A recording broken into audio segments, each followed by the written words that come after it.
What up, World War 18? Back at it again. Welcome to the episode. For over 25 years, PlayStation hasn't just competed in the console wars, it's consistently outplayed its competition. Today I want to break down why PlayStation has dominated the gaming industry and how it outpaced Xbox and Nintendo in key areas, and why Sony keeps winning generation after generation. So I jumped on the PlayStation bandwagon on PlayStation 2. I never had a PlayStation 1, but the PlayStation 2 was everything to me. I love the PlayStation 2. I had a PlayStation 3, didn't like it. I was in the Xbox in that generation. I had Xbox 360. PlayStation 4 was better than the Xbox One in my opinion. And the PlayStation 5 is just everything. I'm all PlayStation now. I'm going to talk about in this video how it's dominated its competition and why I love it so much. Remember to like, comment, subscribe, and share. You're now watching PlayStation understood gamers first. From day one, PlayStation understood one thing better than everyone else. Games come first. Sony didn't sell PlayStation as a toy. They didn't sell it as a family device. They sold it as a gaming machine. When the original PlayStation launched, it leaned to mature themes, cinematic storytelling, and cutting-edge visuals, something the competition wasn't doing yet. So when the PlayStation originally came out, I was still in my Nintendo phase, but I would see friends playing like Tomb Raider and fucking Metal Gear, and I'm like, this is the best shit I've ever seen in my life. It was just amazing watching the graphics, and that's what they did best. They lured you in. The graphics on the PlayStation 1, if you weren't around at the time, was miles ahead of what everybody was doing on any other system. It was like watching TV at the time on a video game, especially watching Metal Gear. Metal Gear looked so fucking realistic at the time. It was unbelievable. And that's what they leaned into a lot. And that's, I think, what really grew the system over time. That PS1 really launched them into the stratosphere of what was coming in the future. And no other company, Sega, Nintendo, no other company could match what was coming next. Exclusives won the war. This is where PlayStation separated itself. Sony invested heavily in the first-party studios and exclusive games, and they paid off.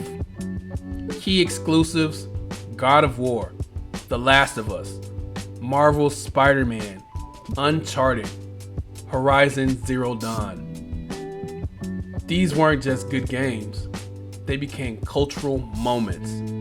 People bought PlayStations because of these titles. So these were some of the best titles ever. God of War was everything to me, one of my favorite games of all time.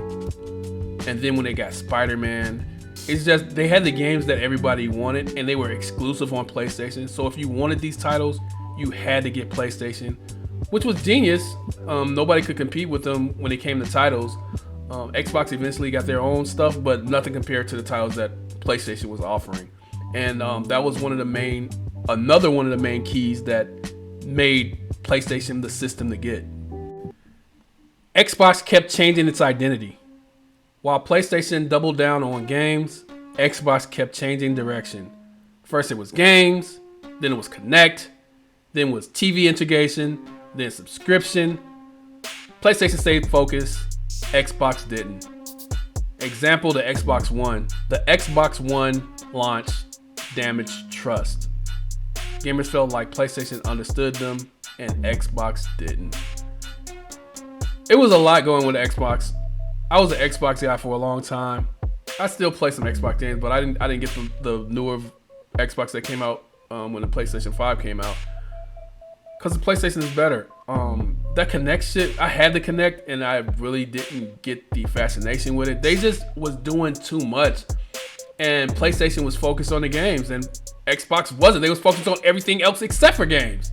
PlayStation was getting all the exclusive titles, all the good games were coming to PlayStation, and Xbox was just trying to make money, I guess. But there's no way of making money if you don't put out the product that people like. And that was the problem with Xbox, and they continue to do the fucking same thing. They're like a hamster on a fucking wheel. It's not working for them right now, and they need to go the route of PlayStation by making games that people want to play. PlayStation won the culture war. PlayStation didn't just win hardware sales, it won gaming culture. It became the default console. The PS2 is still the best-selling console of all time, and that momentum carried forward. When people said, I play games, they usually meant PlayStation. So like I said, the PlayStation 2 was everything to me. I love the PlayStation 2. It had so many games that I love, like the God of War, Kingdom Hearts. Like there was just so many games on PlayStation that I liked. And I didn't even have the original Xbox. The first Xbox I had was a 360, and it was better than PS3, but I consistently went back to PlayStation because PlayStation had the best games. And like I said, when people said I play games, they usually meant PlayStation. Nobody really said I play the Xbox. Nintendo stopped competing directly. This is important. Nintendo didn't lose. They just stopped playing the same game. Nintendo focused on innovation and family-friendly experience instead of raw power. That left PlayStation and Xbox fighting head-to-head, and PlayStation kept winning.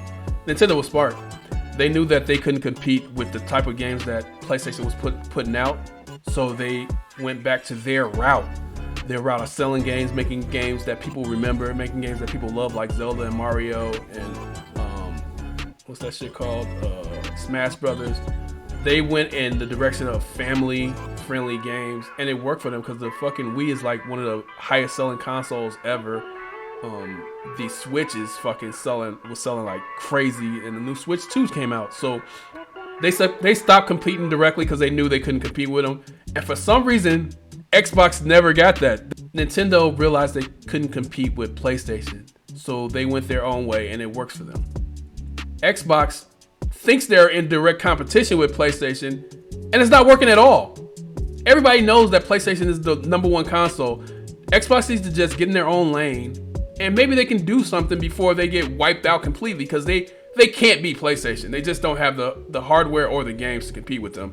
And Nintendo found out early that if they went in their own lane, they could do their own thing, make their own money, and Xbox still hasn't figured that out. I guess because they think they have so much money, they can eventually overtake them, but it's not working.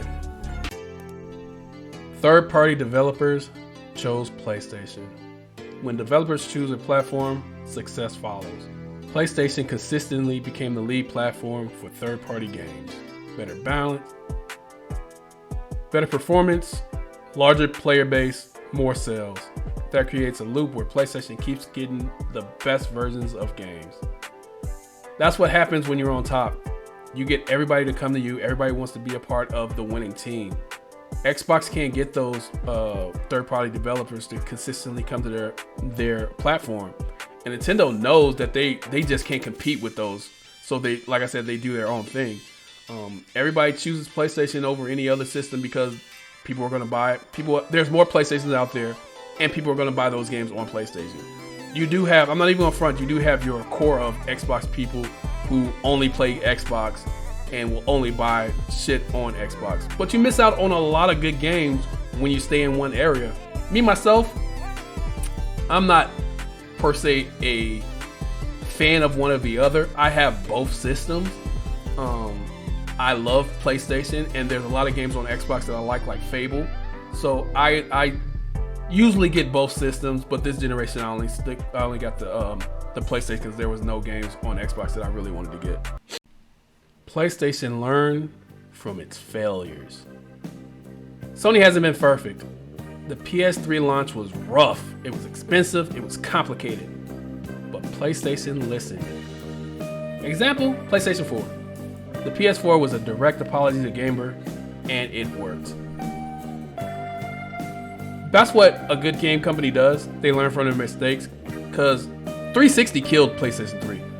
I had both systems, and I rarely played the PS3 because the 360 had better games. The internet was better.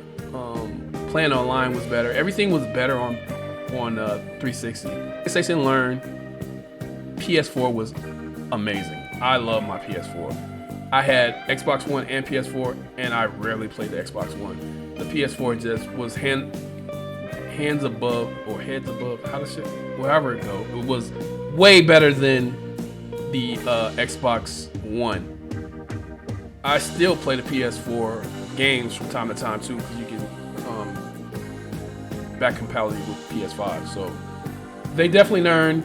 They definitely made up for the lack of good gameplay on PS3 with the PS4 and the PS5. So that's what Xbox has failed to do. They have failed to learn how to evolve and get better. And PlayStation did that, and they've been making better products since then. Strong single-player experiences still matter. While the industry's chased live service games, PlayStation doubled down on story-driven single-player experiences. That decision aged incredibly well. Gamers wanted deep stories, characters, emotional investment. PlayStation delivered. PlayStation has some of the best single-player games. I play a lot of those games on PlayStation Live or whatever the fuck it's called, and they're very enjoyable.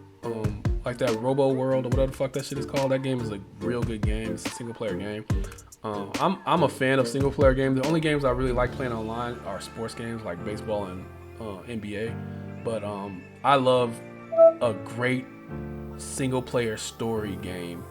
Right now I'm playing the fucking Quiet Place game. It's like a fucking Resident Evil type game. It's a good game. It's a single player game, and I like the story so far. So PlayStation has really learned over the years that people want to play. People love online, but people also want to play single player story games, and they really give you the opportunity to do that on PlayStation, not much on Xbox, because they want you to play online all the time. Final takeaway: why PlayStation won? PlayStation didn't win because it was more powerful. It won because it was more consistent. Focused on games, invested in studios, built trust with players, stayed true to its identity. And that's why, generation after generation, PlayStation keeps winning. Do you think PlayStation really destroys the competition, or did Xbox and Nintendo lose in different ways? Drop in the comments. That's going to do it for the video. Thank you guys for watching. I truly appreciate it. You could be on anybody else's channel and you decided to give me a couple minutes of your day. There's only 24 hours in a day, and you gave me a couple minutes. I hope I didn't waste it. Time is very valuable. Thank you guys for watching. Remember to like, comment, subscribe, and share. I'll get at you guys on the next one. You've been watching.